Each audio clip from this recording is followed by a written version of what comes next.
Hi everyone, welcome back. Today we are going to be going through the geometric series. So just a reminder, our geometric sequence is our sequence, just our list of terms separated by a comma, where each term is multiplied by a common ratio in order to get the next term, right? So term 1 times the common ratio gives us term 2 times that common ratio gives us term 3, and so on. To find any term, all we need to do is take the previous term and multiply it by the common ratio. So a geometric series has to do with the sum of the first n terms of the sequence. And so geometric series are very much related to geometric sequences in the same way that an arithmetic series and an arithmetic sequence are very much related. So very much the same thing. So I'm not going to spend too much time on that. I'm going to get right into example 1. Example 1 says, some families succeed in tracing their roots back 10 generations or more. When you go back 10 generations, how many ancestors will there be?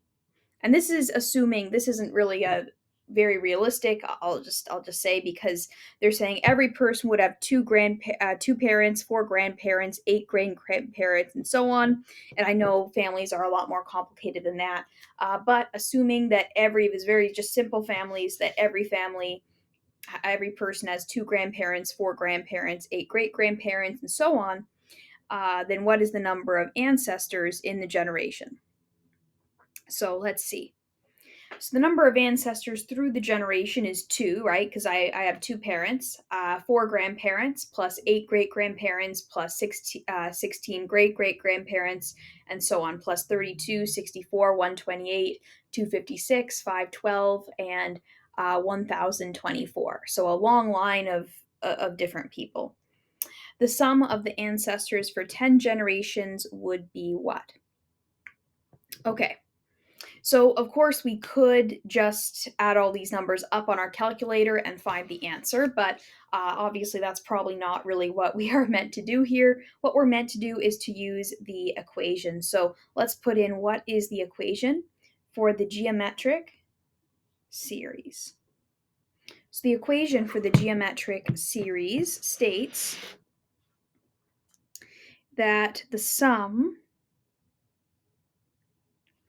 of the first n terms is equal to the first term times 1 minus r common ratio to the power of n over 1 minus r. So by using this equation, we're going to be able to figure out not just this answer, but the answers in general for how we will solve this. And we can check our answer afterwards by actually adding up the 2 plus 4 plus 8 plus 16 and so on, because we are only adding 10 numbers. It's actually not going to be that difficult in this case. So we'll do both ways. So let's figure it out. So s of 10 is going to be equal to the first term. So that's 2 times 1 minus the common ratio to the power of n. So that's times 2 to the power of 10 in this case. Because why? Because our common ratio is 2, right? To get the next term, we have to multiply 2. To get the next term again, multiply by 2, and so on, all the way till even the end. We're still multiplying by 2, because that's how the geometric series, and therefore sequences as well, are going to be working. Good, over 1 minus the ratio, so 1 minus 2. So let's find out what that is. Let's see. So 2 to the power of 10. 1 subtract that is 2 to the negative 1023 over negative 1. That's going to be equal to 2046. Okay. So that seems about right, but I'm actually going to add up the numbers, and we should get that same thing if we just add it manually. So if I add up 2 plus 4 plus 8 plus 16, etc., 2 plus 4 plus 8 plus 16 plus 32 plus 64 plus 128 plus 256 plus 512 plus 1024, we should get the same thing, and I did. I just tried it. Feel free to try it yourself in your calculator as well, but we got the same thing, and that means that we have done the problem correctly. Now, again, we won't always be able to check this, right? It won't always be that easy. Sometimes we'll be asked to find the sum of the first, 30 terms, right? Although that would add up to a very, very large number in most situations. But anyway, sometimes we could be asked to add up a whole lot more terms that would take a lot longer. But in this case, if you're just asked to add up a few terms using this equation, you can also check by just adding them up in a calculator or something, just to make sure you've got the right answer. All right, now very good. Let's move on to the second example. Here they ask us to find the sum of the first 8 terms. Okay, so to find the sum of the first 8 terms, what do we need to do? Well, we need to first find out t1, 1 minus r to the n over 1 minus r. So what we need is we need the first term and the common ratio. Oh, and I guess 8 we already have. So our ratio in this case is equal to -3. Because to get from 2 to -6, we multiply by -3. To get from -6 to +18, we multiply by -3, right? -6 times -3 is +18. +18 times -3 is -54. Negative 54 times -3 is equal to 162 or something like that. Let's see. Yep, 162 and so on, right? We're going to continue on that path. So let's do that. Let's plug these numbers in. We have 2 as our first term, 1 minus -3 to the power of 8 over here, 1 minus -3 here. So here we have -3 to the power of 8.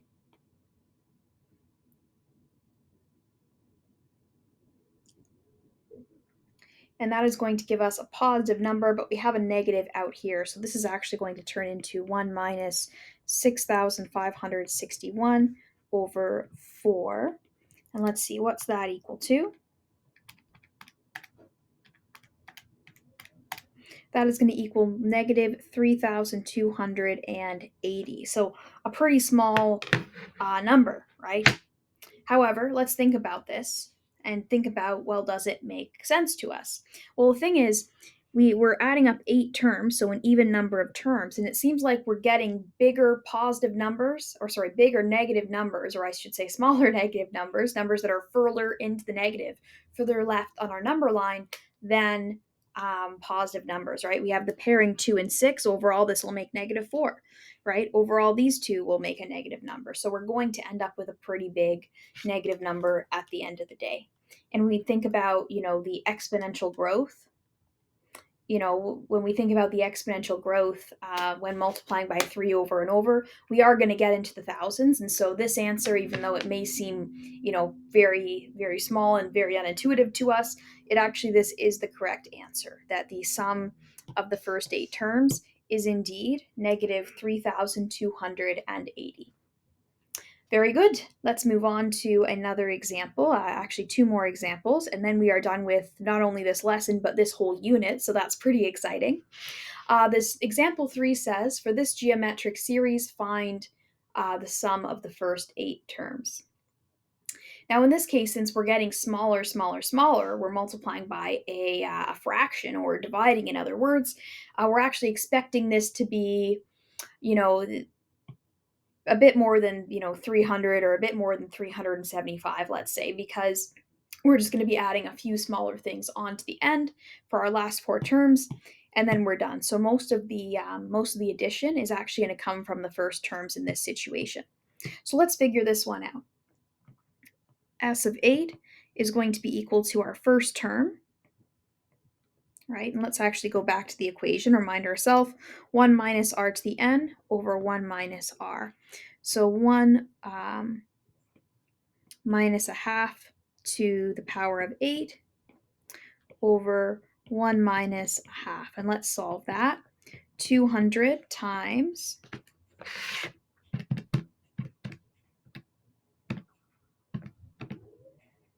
0.9961 approximately over 0.5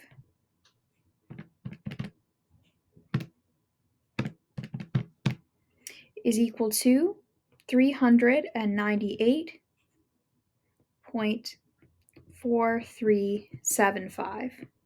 And that's about what we were expecting. We're saying, okay, these first four terms are going to give us 375 if we just kind of add them up in our head. And it's going to be something a bit more than that. And we did realize too, it was going to be something that was going to go into the decimals, because even once we half out 25, we're going to get a decimal number. We'll get 12.5. When we half that out again, we'll get an even more decimal-like number, and so on, right? We're going to get an even longer and longer decimal as we go along. So it makes sense that we're getting a decimal number here as our answer. All right, so now it's time to solve this last one. It says, find the sum of the geometric series. Now, in this case, you might notice that we don't know the number of terms, and it is crucial that we know the number of terms in order to find the sum of the geometric series. And for that reason, there's two steps to this problem. First, we must find the number of terms, and then we must find the sum of the series based on that number. So let's do that. So what we know is that to get from one term to the next, we must multiply by r. Or in this case, we know that we can quite clearly see it's 4, right? You multiply by 4, by 4, by 4, etc. So what we do know is that 1/16 times 4 to the power of n minus 1 is going to eventually give us 65,536. Now, it might be strange to see that our unknown is in our exponent. However, we did learn how to deal with that when we talked about logarithms during the exponential and logarithms unit, which is unit 3. So I'm not going to go into too much detail on how to solve a logarithm here. So if the logarithm is confusing to you, feel free to go back and watch that video where I explain in more detail. I will give some reminders on logarithms here though as well. Okay, so that said, let's go ahead and solve this. So first thing I'm going to do is I'm going to bring the 16 up.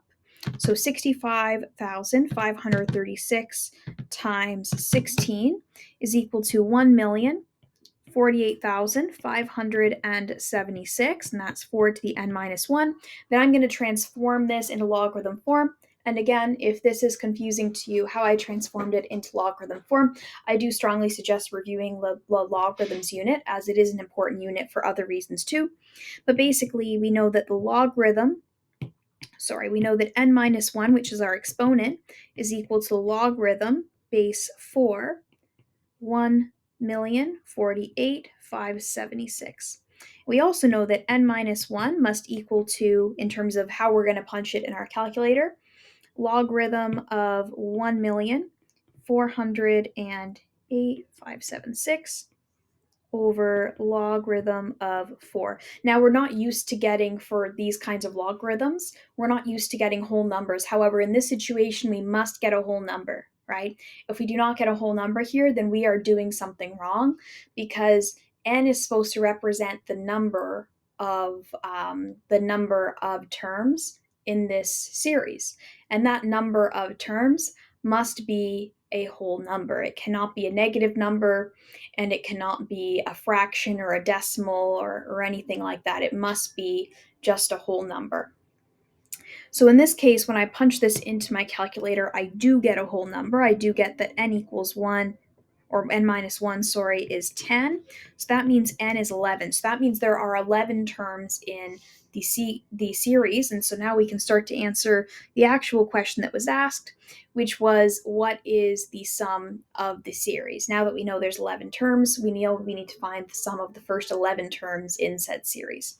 So this is going to be equal to the first term times 1 minus our common difference, our common ratio, not our common difference. Common difference is for arithmetic, not geometric, so my apologies there, to the power of 11 over 1 minus 4.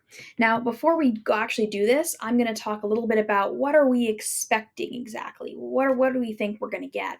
Well, the thing is, the majority of this sum is going to come from our last term, our 11th term, 65,536, because even the previous term is only a quarter of what this is going to be. And then the term before that, well, that's only a quarter of of the last term, so that's only a 16th, and so on.